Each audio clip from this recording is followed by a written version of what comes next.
Hey guys, this is Max here with Traders in the Zone, and today I'm joined with Major, and today we're going to be talking about NFTs. So NFT stands for non-fungible tokens, and they've sold for pennies to literally millions and millions of dollars. And so Major is the most eccentric, knowledgeable, and likable person I know here in Puerto Rico. So Major, what do you do for a living? Hey, Max, thanks for having me. But to straight up answer your question, I bring the vibe. I create freedom strategies, but mostly I focus on digital strategies for businesses and entrepreneurs. Okay, and what's your background or education? I started off in business degree. Started off in finance. So I worked and I had a Series 7 for about 4 years. I worked in finance, trading, and built up a portfolio. And then right around 2000, one of the bubbles, lost a bunch of money. Because right up before that, I was doing really, really good. Really good. I was finishing my basketball career and kind of going into that. And these people it wasn't just like I was trading. I was a financial advisor. So I understood these people. I sat with them. They trusted me, and I was winning for 2-3 years straight. And then we had a big loss, and I realized that I wasn't cut for it. I wasn't cut for that losing other people's money, that type of stress, that type of just anxiety. Just wasn't for me. So sold my practice, went back to school, and focused on entertainment. And ended up in Los Angeles in production, and took a bunch of acting classes and ended up being one of the stars in my acting school. So I ended up doing a lot of plays, so a lot of stage acting, and Jeff Goldblum was my acting coach and friend and stuff. So I was out there living life, being good, but ultimately I wanted to produce, and so being out in LA and Hollywood, I saw a lot of roles that I should be for, playing basketball player from the inner city that is, and I would go out for these roles and wouldn't get it. And I'm like, that doesn't make any sense. This is my life. How could that not work for me? And so I had a little bit of frustration with that, and I decided to leave. My family, we had a business in Jamaica, so I went to go work with my family in Jamaica. But the funniest thing, as I remember clear as day, when I left Los Angeles, my partner, who was my partner in my production company, she told me, Major, pay attention to the gaming space because it's going to be really important. Now, this is what she said back then. This is 2004, Yeah. 8. This is 2004, she's telling me this. And I'm just like, all right, cool. So I leave, and I'm focusing on business in Jamaica. We have property. We're building out what's supposed to be a resort. But this is probably one of my biggest learning lessons came over this time frame. One, doing business with family is always a little weird. They say don't mix business and family. That's one of the first things they tell you. Yeah, and when your family is Jamaican, Caribbean, it lays other layers on it.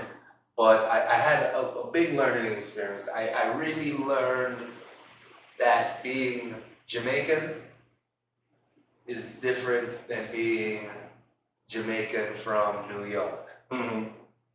And I realized that there was a certain level of privilege, there's a certain level of naivety, there's a certain level of, at the end of the day, gentrification that you kind of come in to when you come back to the Caribbean and you're trying to do business on the islands.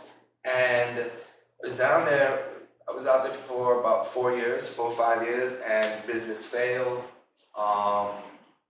It was going into the times of mortgage crisis as well. So there was a whole nother world freaking dump coming up to us again. So so two of the big turns in the market, I was on the wrong end of. I was on the wrong end for. And so when you were in Jamaica, is that when you first learned about cryptocurrency, or when did you start getting into the cryptocurrency world? Gosh. Okay, at that time I would say this. I've always in my mind wished that those Super Mario Brother coins that would pop up were actually tokens. Yeah. Right? So hence we have it now, they're actually valuable. But at that time I still didn't know about crypto. Mm-hmm. I mean I really still didn't, because at that point, remember this, I knew about crypto, but remember at that point we're talking about brand new Satoshi's white paper had just come out after the 08 crisis. Man, we're talking about Silk Road. Yeah. You know what I mean? We're talking about like drugs and stuff. All the type of things that I wasn't really into. Mm-hmm. So the Silk Road never really like brought me down there. So even though I knew about it, I didn't really have any reason to be a part of it, because what I thought it was for was just to kind of get stuff off the dark net. Mm-hmm. So mentally I knew about it, but I just didn't even get into it. But at that point, business failed. I'm going through depression, and I was living in Williamsburg, Brooklyn, and at that point it was a lot of good energy going on there, and it was really good. I was there hanging, living with some of my college buddies, so it was good to kind of, get something going on that was really upbeat. Be productive. Yeah. Big time. Plus, I was overweight. I was like stressed still. I was depressed. There was a lot going on. And but having my friends around, and having college friends around, you're always talking crap and and whatnot. And I was a pretty vain person. And at that point, I was, I would like have my shirt off a lot and stuff. But at that point, I was in no way, shape, or form like supposed to do it. But that didn't care. That didn't stop me.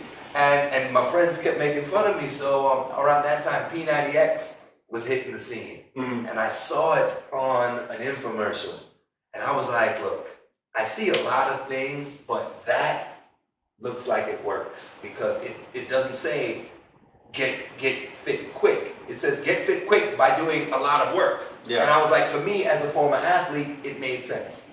So I told them, I was like, look, I'm gonna do this 90 days, and when I do, I'm gonna get like a big fat head poster and give it to everybody and just me. And so I went down that route and then ended up in Miami.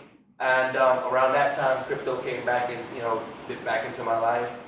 And then when I really got into it to actually accept Bitcoin, I had gone over to the Middle East at that point. And around what year was that? And this is 10. 2010? Yeah, this is 2012.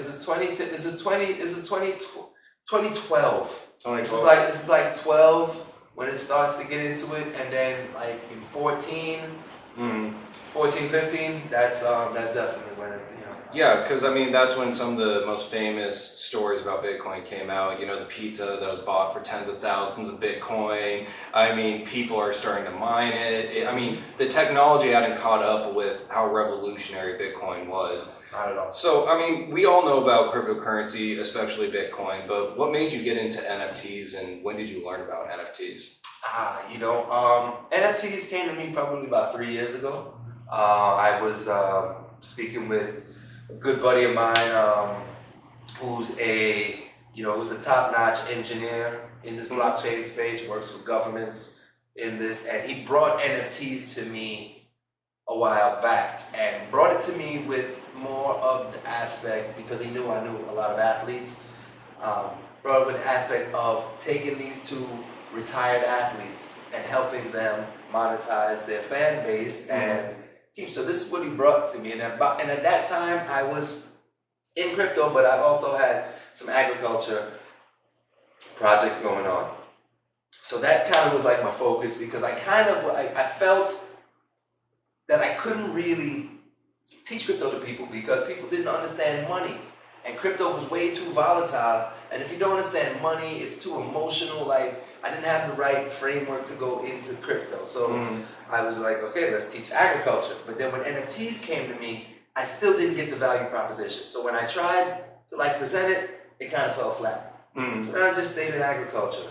But at the top of this year, so 21, yeah. 21, I was in it, and then when something that clicked into my mind, it was just like, oh, your IP could become generational wealth.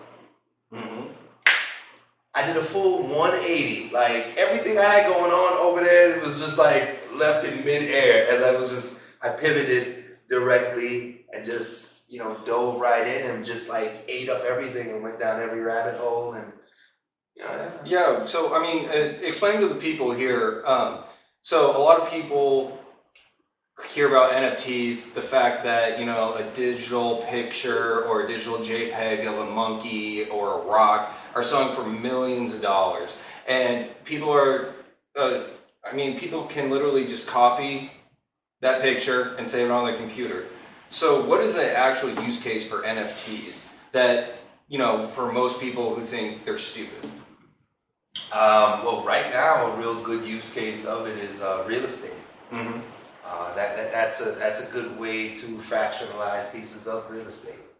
That way you have it as a digital representation on an immutable ledger. A public immutable ledger. And that's ultimately what it is. It's just your way to say that there's no other bottle like this, and I own this, and you can say that to the world, and nobody can ever change that. Now, with the aspect of just saying that an NFT is just a digital picture, because remember this, all an NFT, all what you're doing is taking something physical and digitizing it. Now, GIF is just one ending, suffix, you know, PNG is just another suffix, and so forth and so on. You can also do any type of digit, but the idea is to have it digitized. You know, and just like any technology, we're still at the beginning. So yeah, JPEGs you can right click and copy and put up. But yeah, there'll have to be verification to know if it's real or not. But as things move forward, you'll see things more like 3D, augmented reality, things that you can't just. So like the metaverse that people have been talking about lately. That's where everything is going to be. That's where everything is going to end up. Yeah, because when we've talked about NFTs, especially real estate comes to the forefront of what I'm thinking about, because I know here in Puerto Rico, it's very hard to figure out who actually owns the property. When we looked at property in Isabella, we had to hire a lawyer just to make sure that the people we were talking with actually owned the property. And so NFTs kind of solve this issue because it's on the blockchain, it's public, we know exactly who it's passed from and who currently owns it. And verification.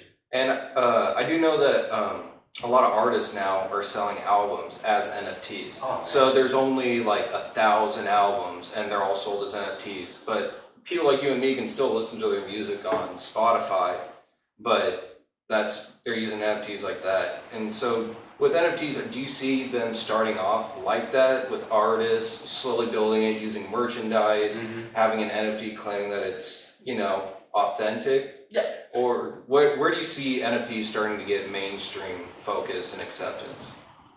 Well, wow, cool, yeah. Many places for sure. Definitely from the artist to work directly with their fans. You know, that's a way, NFTs and blockchain in general can just go through the middleman.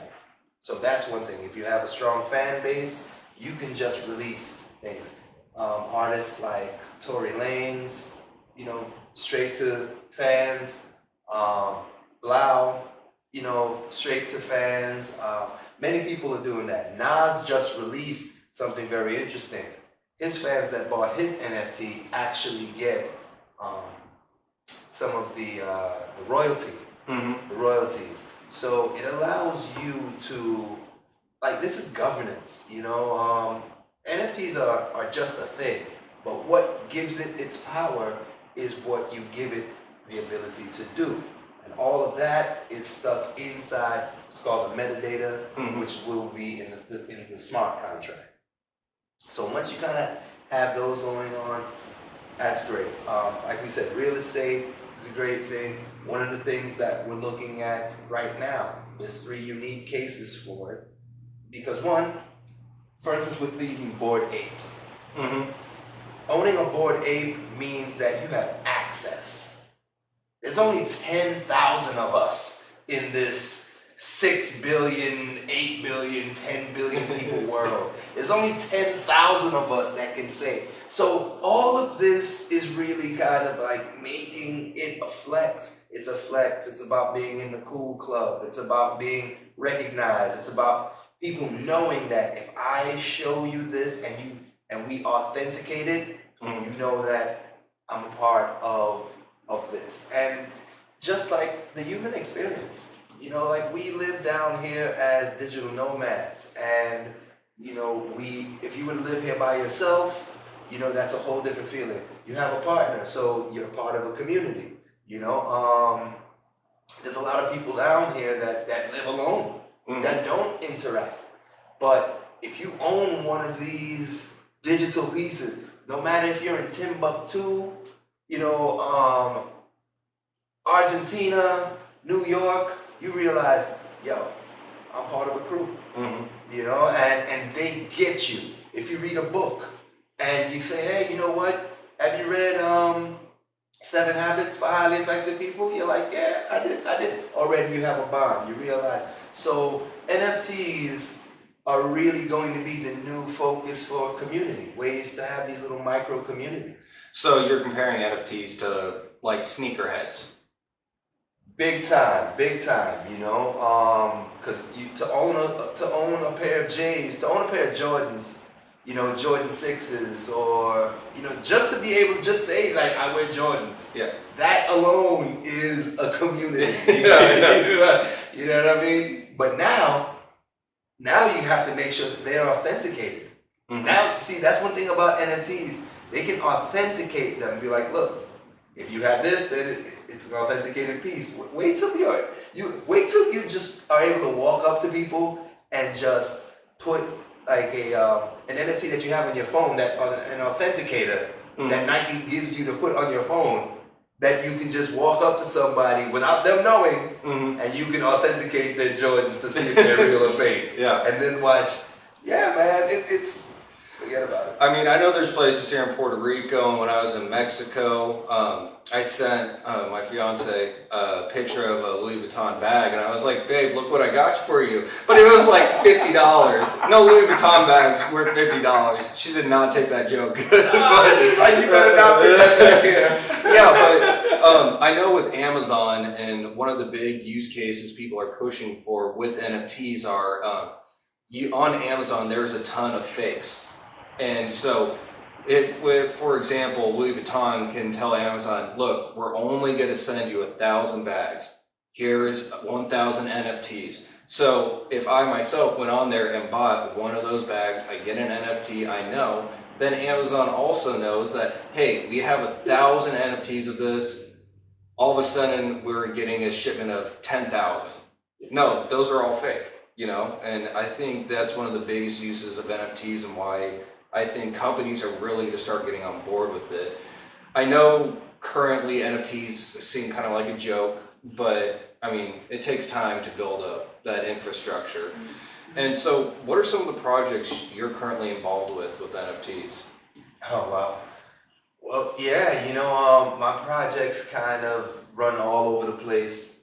Yeah, I would say the full gambit from just coming in and advising companies or creators on just how to go about making a 10,000 piece collection, or taking a piece of high-end art that they currently have, a physical piece of art, and figuring out how are we going to make this into an NFT, to strategizing with teams on how they can market and launch their NFT.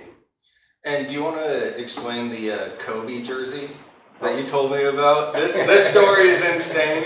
My editor will put up a picture of the jersey while he lets us know.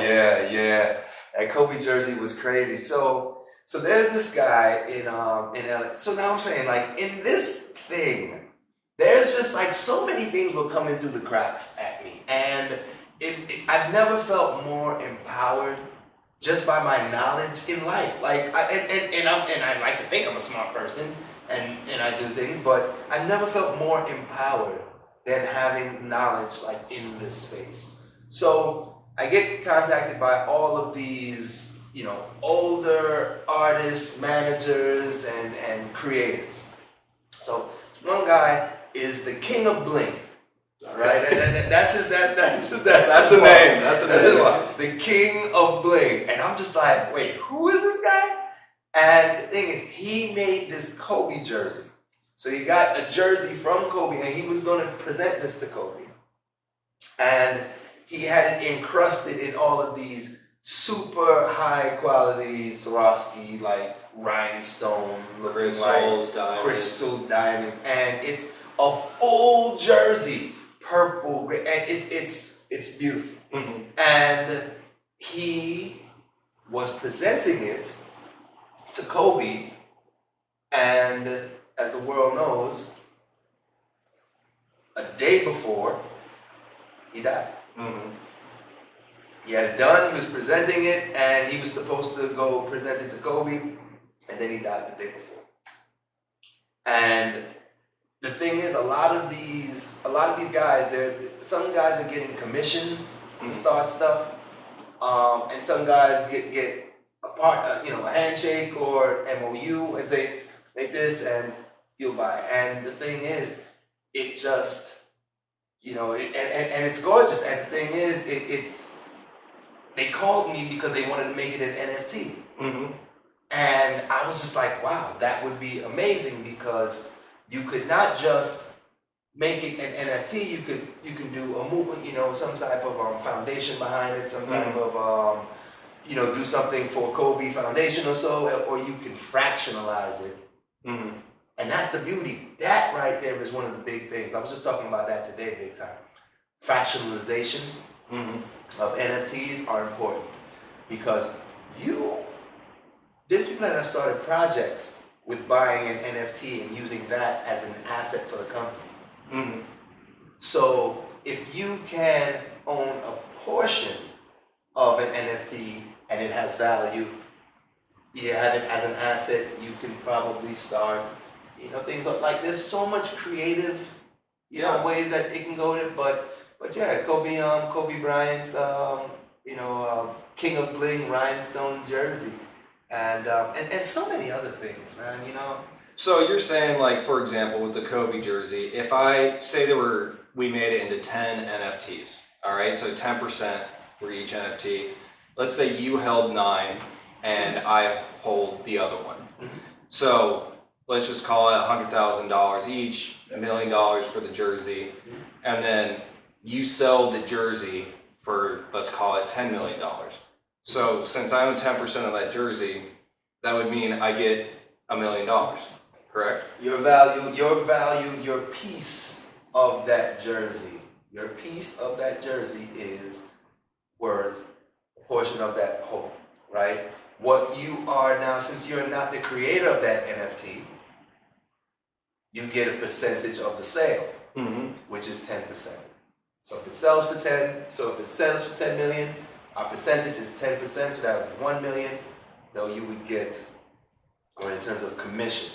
And that all depends on what the actual agreement is. And that's what I mean. These things can kind of be anything, but once they're agreed upon and coded into the contract, that's exactly what it is.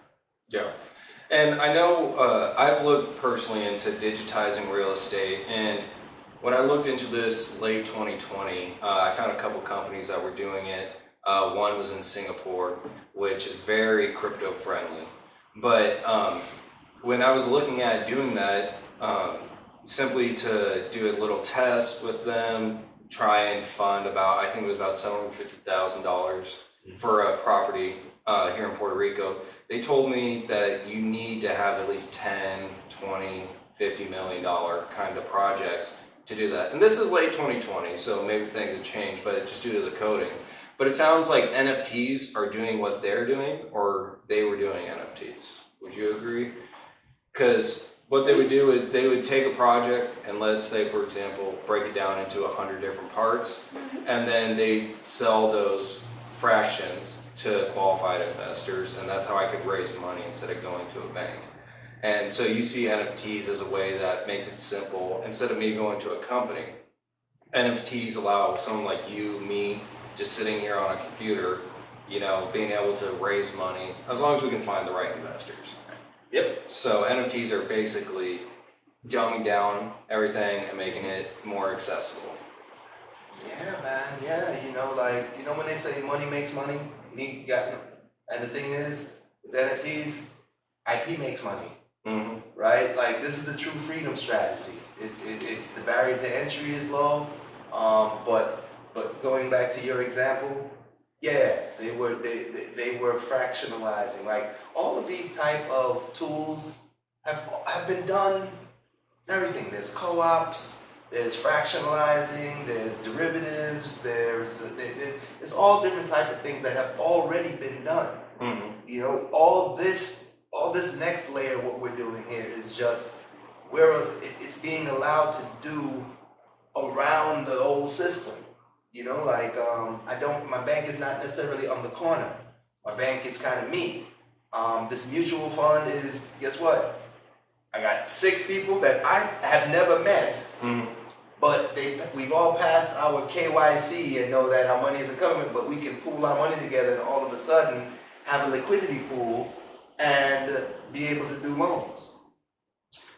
It's freedom on so many different levels. And so yeah, so they were doing what, you know, is an NFT, you know, what is now looked at as an NFT, but I don't fully understand, you know, their business model. But fractionalizing, what's the other thing that everybody does in Vegas? Timeshare. Oh yeah, timeshare. You know, those type of things. Yeah. Like an NFT for real estate is could be just like a timeshare. Okay. And so I know we've talked a lot about NFTs, what their, you know, potential is, but how would you recommend people get started with NFTs? Either buying and selling or creating their own? Wow. Because I know you recommended to me Art Mob e-podcast. Is that like a good thing some people should look up? Or like, well, thank you for bringing that up. But yes, the Art Mob. So based off of all of this, you know, the things that I see is that, you know, where I am in this whole kind of timeline is, and especially living here in Puerto Rico, like, we are at the tip of the spear. We are around all the innovators. I'm in Puerto Rico, I'm in Dubai, I'm in New York, I'm in these conferences with all of the innovators, and this space is moving so fast. One of the things I realized, rather than moving with the space, I needed to make sure that I left some breadcrumbs and some education for the people in that space that, you know, out here that wouldn't necessarily, you know, learn about it, know about it, hear about it, know where to start. So, you know, for the guys and the girls on the block, the guys and the girls that have probably even graduated school, are in their career and hate their career. You know, and COVID did a lot of things. It slowed people down and allowed people to say, hey, I hate my job. Let's try to do something else. This right now, for any black or brown person out there, any young person out there, any entrepreneur, anybody that's tired of their life and wants to change, I would say the blockchain is definitely where it's at. But if you're not too sure about the way money works and how crypto and its volatility, NFTs are a great way to do it. And there's a couple of different ways that you can be even involved in this space. You don't necessarily have to be making NFTs. You don't necessarily have to be buying crypto. All you have to do is just accept crypto in your job. That's it. You know, just say what you're doing, or maybe you can just start NFT events, do NFT meetups. So that way you can have the community and the culture around you so you can start assimilating, this. Yeah, go out and purchase NFTs. Purchase NFTs for my podcast. We're launching NFTs to fund the podcast. We have 1,000 founders tokens, right? So utilize it to be part of a community. My thing is, I know the people that I need to talk to, the people that come from where I come from. Because it's like, how do you get from a block in the Bronx? How do you get to be a little Jamaican kid in the Bronx, and now you're, running around with, crypto billionaires and, standing on stages and talking about crypto and NFTs. How do you do that? How did you avoid all of these pitfalls?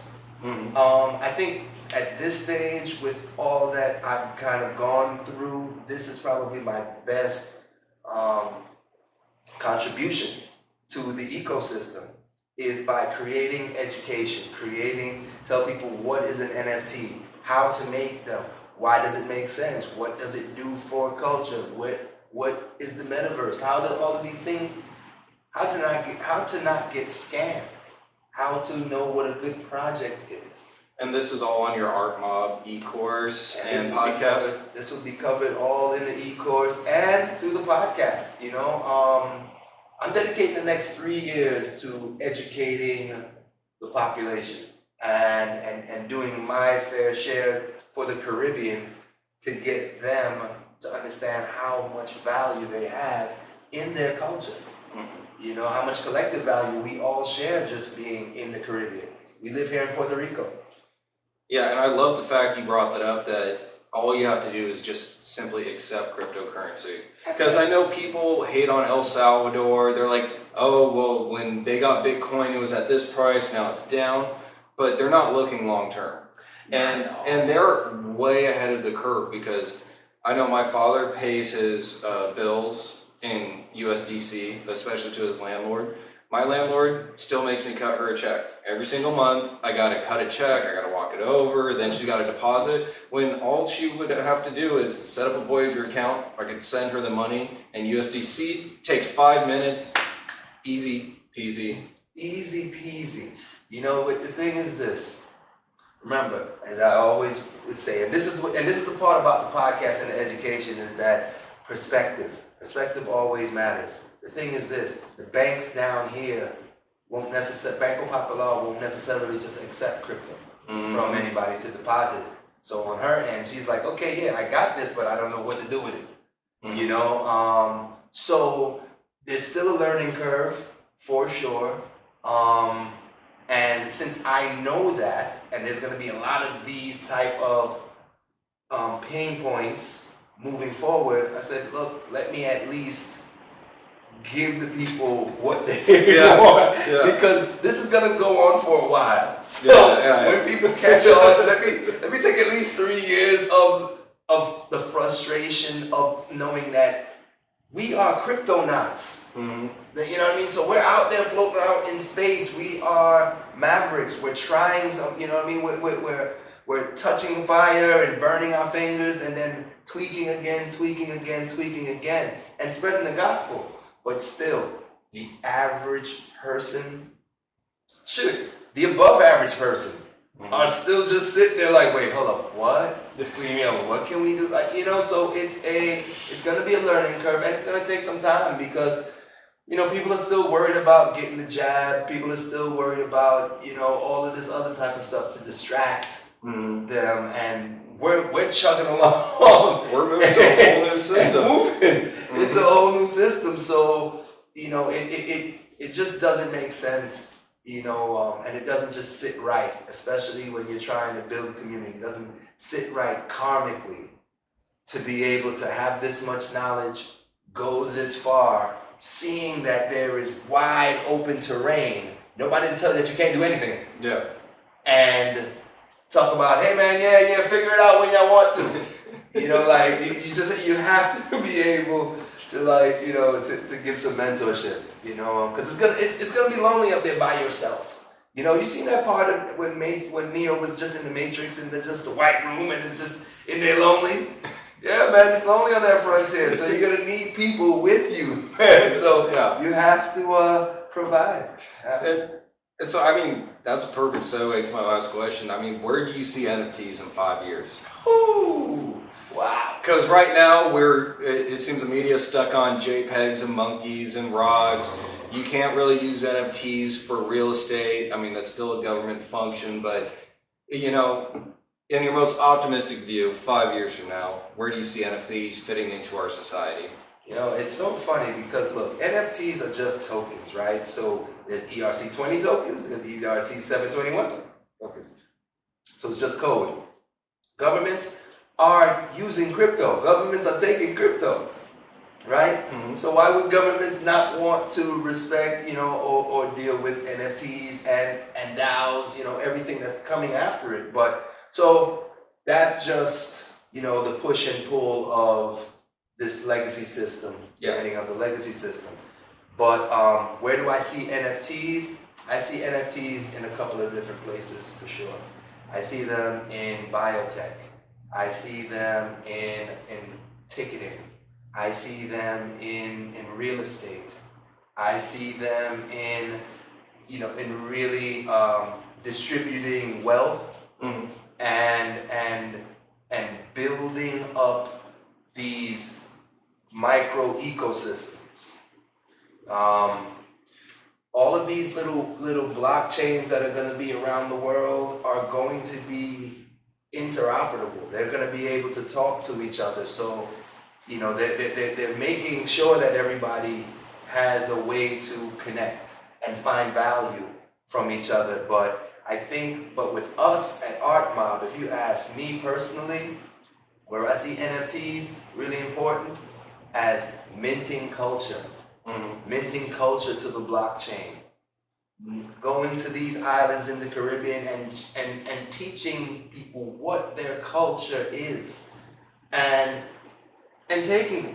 And staking it, putting it on the blockchain, and you showing them how to use these bits and pieces, these trinkets, these stories, these dances, these tapestries, these things within the metaverse. You know, so NFTs are going to be the key to access so many different economies. It's going to be what gives value to a lot of these invisible economies that are out there, a lot of these people. NFTs are going to track your medical records, your actual profile. It's going to allow you to bank. You know, it's going to be your digital ID on the blockchain, and that's where you see NFTs coming in, because once it's on the blockchain, can't change it. You're good to go. So it doesn't matter if I'm, say, here in Puerto Rico, I'm in Europe, I'm in Seattle, Washington. They know, yep, you're Max. Yep. Here's your medical history. All right, we're good to go. No, and that's an interesting point. I think a lot of people would like to know what you mean by NFTs as a culture thing. Going around to different islands. Could you explain that a little bit more? Yeah. Well, you know, going back to my Michael Jackson art experience, getting a Michael Jackson piece of art and looking at it for worth $7.5 million, and not really knowing who wants to buy a $7.5 million Michael Jackson art piece, Michael Jackson created piece. But when I looked into it a bit further, and I was talking with one of my co-founders, and we were just talking about, this is just, and with the finance, and if I didn't have a finance background, I wouldn't have understood this either. But just the fact that it's value within the piece.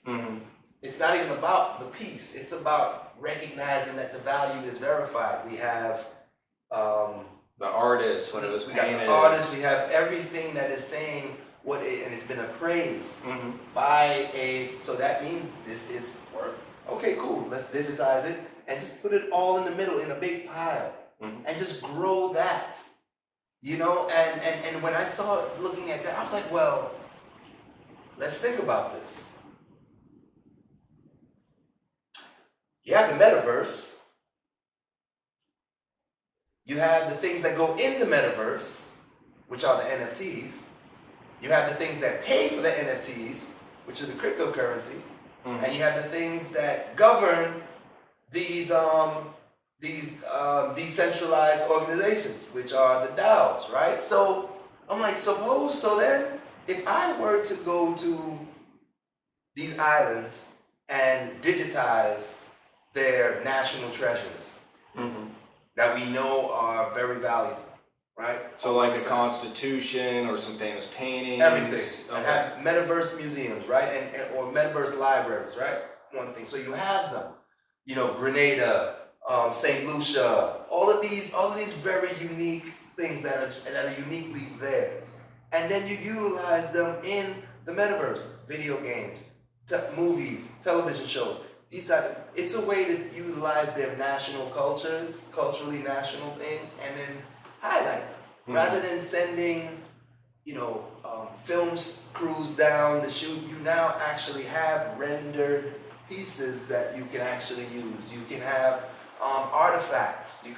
You know how many, okay, so Pirates of the Caribbean has been going on a long time. People have been going around these islands many, many years. There's a lot of artifacts that are in the Caribbean that once you find it, you digitize it, you store it.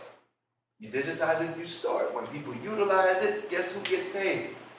Whoever island that it comes from. These are ways to kind of galvanize all of these culturally relevant things. So when I say minting culture, only you know what your culture is, what's culturally relevant to you. And then once you understand how to mint things, and I have a platform not just to talk about the stuff, but I also code. I also can build out all of these front end, back end, and an app to just take a picture and immediately make it an NFT. And so the thing is, so that we have the access to give the people, but they just need to know what they're looking for. Like you grew up. Some people didn't like girls when they grew up. Ooh, girls are nasty. They smell funny. You know what I mean? Give you cooties. They give you cooties, right? Then you get older, you're like, I see value. You know what I mean? So the thing is, you have to learn how to teach. So that's why I say this is a mindset type of thing. So if you ask, what does Art Mob do? Yeah, we teach people how to mint culture through using the blockchain, NFTs, and mindset. Like we build freedom strategies through that. But first, you have to teach people how to look at things. And when you see it all the time, like sand, like certain constitutions of soil from certain islands are very, like the soil in Dominica is better than the soil here. Why is that? Dominica has 8 volcanoes. Yeah. You know what I mean? So volcanic soil is more stronger than the things that are here important. So the idea of knowing that this is ours and anybody use it, we can get picked, like all of those stuff. Yeah, secure your national treasures. Yeah, so you're looking at NFTs as a way that countries can raise funds by showcasing their culture in the digital space. Yeah. And then some. Yep. Awesome. And it's at the tip of the iceberg, and then some. Oh, perfect. And the last thing I wanted to ask you about was, I know it's a little hush-hush, but can you give us any insights on the Nft movie that's going to be coming out here? Yes. Anything that you're allowed to talk about. Well, I can tell you this. Nft the movie, shout out to Nft the movie, shout out to Jeff Crane and the whole crew. Nft the movie is an amazing project that we're a part of, that we have been shooting. We started shooting it last April, and it was submitted to Sundance, but unfortunately through COVID, Sundance was canceled. Yeah. And so we are going to be doing small showings, screenings, but I think Nft the movie, and Jeff made something different, but this is turning into more of a global movement, because NFTs are more of a movement. And we have, there's over 50 interviews and NFTs in the movie, but they're trying to go global with it. So it's gonna be NFT the movie Dubai, and I believe okay. Do we have a release date or a tentative release date? You know what? I'm gonna stay mum on that. Okay. Because I don't know. Yeah. Because look, we were supposed to see it for Sundance, and then at last minute Sundance was like, no. So I haven't seen the finished product either. And are you in the movie? Yes, I am in the movie. The actual the movie is an actual NFT, and we have a Puerto Rico section.